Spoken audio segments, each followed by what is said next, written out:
ریاست کی رٹ کہاں ہے؟ فوج کہاں ہے؟ ریاست کی دفاع کی قوت کدھر ہے؟ کیا اس کا فرض صرف اس اسلام آباد تک محدود ہے کہ وہ اپنے مخالفین پر دعویٰ بول دیں اور کہیں کہ ہم ریاست کا تحفظ کر رہے ہیں؟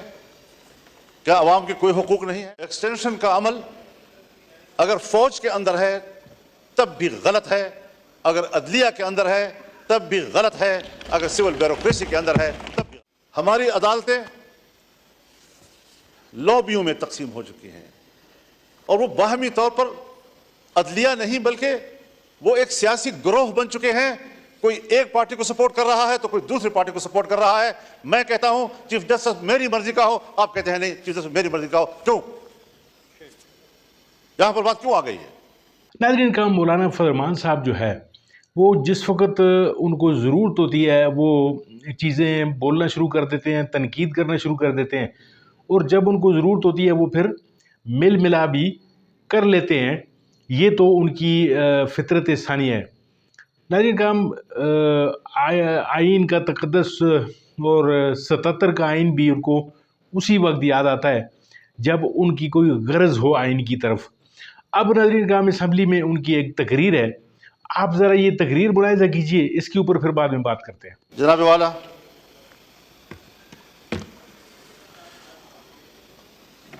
فروری سے لے کر آج تک اس ایوان میں ہم ابھی تک اس صورتحال سے باہر نہیں نکلے جب ایک رکن اسمبلی اپنی ذات اور اپنی ذات کی دفاع تک محدود کر دیا جاتا ہے تو پھر وہ ملک اور قوم کے لیے کوئی کردار ادا نہیں کر سکتا۔ میں پہلے بھی عرض کر چکا ہوں کہ ہمیں کچھ وقت پبلک کے لیے بھی دینا چاہیے۔ میں نے خیبر پختونخوا اور بلوچستان کے امن و امان کے حوالے سے بات کی تھی۔ شاید جناب اسپیکر آپ کے علاقوں میں اس کی حساسیت کا ادراک نہیں ہو پا رہا ابھی تک۔ جن علاقوں میں ذرا امن ہے، کچھ سکون ہے،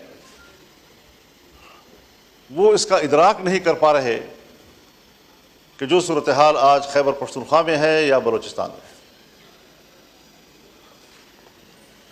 اللہ تعالیٰ اس ملک کو سلامت رکھے، ہمیں اس وطن کی سلامتی، اس کی وحدت اور اس کی یکجہتی عزیز ہے۔ یہ ہمارا گھر ہے اور اگر کوئی ہمارے گھر کو اجاڑتا ہے تو ضرور ہم نے اپنے گھر کی حفاظت کے لیے کردار ادا کرنا ہے۔ جس وقت میں اس سے قبل یہاں گفتگو کر رہا تھا ایک ہفتہ پہلے، آج وہاں کی صورتحال مختلف ہو گئی ہے۔ پہلے تو یہ مسئلہ تھا کہ پولیس کے بارے میں نے کہا کہ سورج غروب ہونے سے پہلے وہ تھانوں میں محدود ہو جاتے ہیں، انہیں باہر نکلنے سے منع کر دیا گیا ہے، ساری رات صبح تک مسلح گروہوں کے قبضے میں ہوتی ہے، سڑکیں ان کے قبضے میں ہیں، دیہاتیں ان کے قبضے میں ہیں، دیہاتوں کی مسجدیں ان کے قبضے میں ہیں، لوگوں کے بیٹھکیں ان کے قبضے میں ہیں۔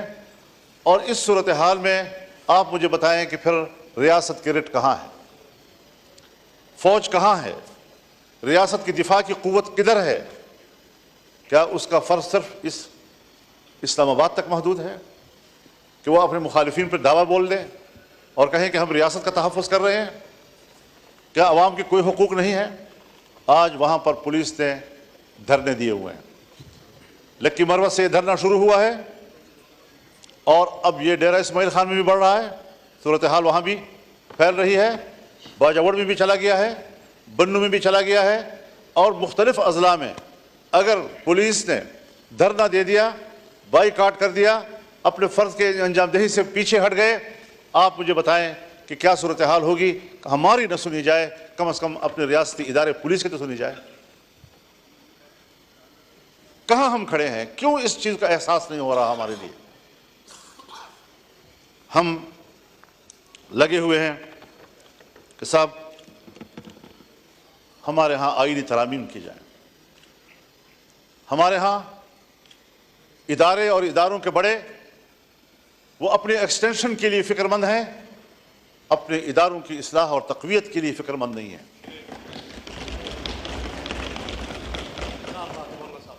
ایکسٹینشن کا عمل اگر فوج کے اندر ہے تب بھی غلط ہے، اگر عدلیہ کے اندر ہے تب بھی غلط ہے، اگر سول بیوروکریسی کے اندر ہے تب بھی غلط ہے۔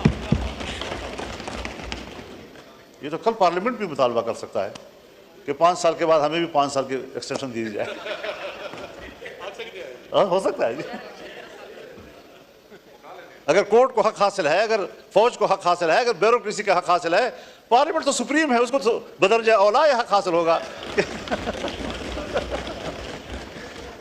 یہ روایتیں حضرت کوئی اچھی روایات نہیں ہیں، اور میں برملا اس بات کا اظہار کرنا چاہتا ہوں کہ اس حوالے سے ہماری پوزیشن بالکل واضح ہے۔ ہم اپوزیشن ہیں، اس پر اپوزیشن کا کردار ادا کریں گے، اور کبھی ہم اس ملک کے اندر ایک غلط روایت کی بنیاد نہیں ڈالنے دیں گے۔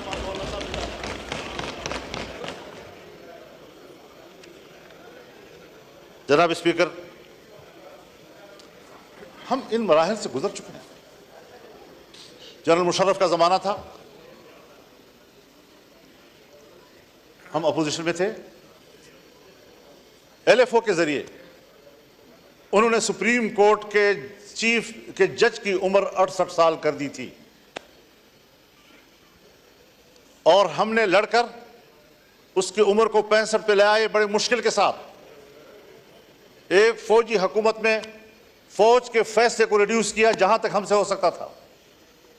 میری اپنی ذاتی رائے یہی تھی کہ ان کو 62 سال تک رکھا جائے، لیکن بہرحال دوستوں کی اجتماعی رائے میں 65 سال ہوئی۔ اس 65 سال کے فیصلے پر ہمارے بھائی ہیں، ہمارے محترم ہیں، پاکستان پیپلز پارٹی اس وقت یہاں ہمارے ساتھ اپوزیشن میں بیٹھی تھی، اپوزیشن میں بیٹھ کر انہوں نے میرے اوپر تنقید کی تھی، ایم ایم اے اوپر تنقید کی تھی کہ آپ نے 65 سال کیوں دیے ہیں ان کو۔ آج آپ ان کی عمر کے اضافے میں وہاں اس بیچوں میں بیٹھ کر اس کی تائید کریں گے؟ کیسے کریں گے؟ کیوں کریں گے میرے بھائی؟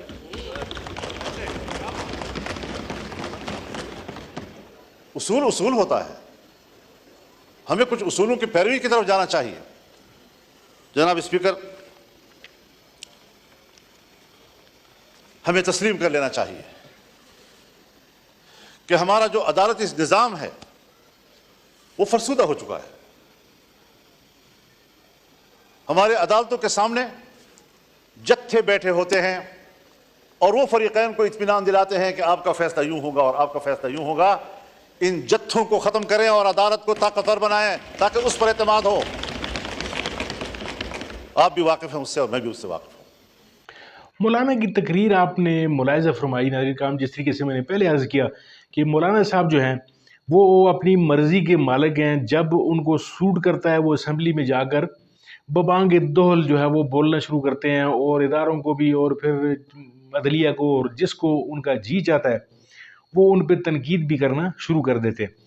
آپ نے گزشتہ ادوار میں دیکھا جس طرح پی ٹی آئی کے لوگوں پر جو ظلم و ستم اس فسطائی جو حکومت ہے اس نے رکھا، تو مولانا صاحب نے ایک لفظ تک نہیں بولا کہ جی لوگوں کو جو ہے وہ سڑکوں سے اٹھایا گیا، لوگوں کو، خواتین کو سڑکوں پہ گھسیٹا گیا۔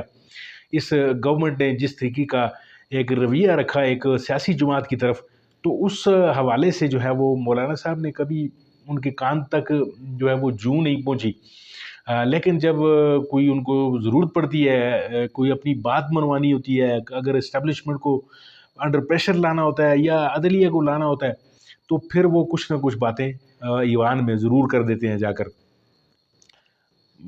دعا یہ کرتے ہیں کہ اس طرح کے لیڈر جو ہیں وہ ہمیں میسر آ جائیں کہ جو اس طرح کی وقت بے وقت جو ہے وہ تنقید کرنے کے بجائے جو ہے وہ تنقید برائے تعمیر کریں، اور جس طریقے سے جو اسپیکر صاحب ہیں وہ فرما رہے ہیں کہ جی آئین میں یہ لکھا ہوا ہے کہ جی آپ اداروں پر تنقید نہیں کر سکتے اور عدلیہ پر تنقید نہیں کر سکتے، لیکن جب عدلیہ اپنی حدود سے تجاوز کرتی ہے اور جب ادارے اپنی حدود سے تجاوز کرتے ہیں تو پھر آئین وہاں پہ بولتا ہے۔ ناظرین کرام، دعا یہ کریں کہ اللہ میرے اس وطن عزیز پر جو ہے اپنے فضل و کرم کے سائے جو ہے وہ جاری و ساری رکھے، اور جو حالات بنے ہوئے ہیں یہ اچھے نہیں ہیں، اور جو قدرتی آفتیں جو ہمارے ملک کا جو راہ کی ترقی کے راستے میں رکاوٹ بن رہی ہیں، یہ بھی مشیت ایزدی کی طرف سے ہمیں اشارے مل رہے ہیں کہ ہم سیدھے ہو جائیں۔ بہت بہت شکریہ ناظرین کا، ہم یہاں تک ویڈیو دیکھنے کے لیے۔ امید ہے آپ کو ویڈیو اچھی لگے گی، اس کو ضرور لائک کیجئے، چینل کو ضرور سبسکرائب کیجئے۔ ملتے ہیں آپ کے ساتھ کسی اور ویڈیو، کسی اور موضوع میں، تب تک کے لیے دیجیے اجازت۔ اللہ آپ کا حامی ناصر۔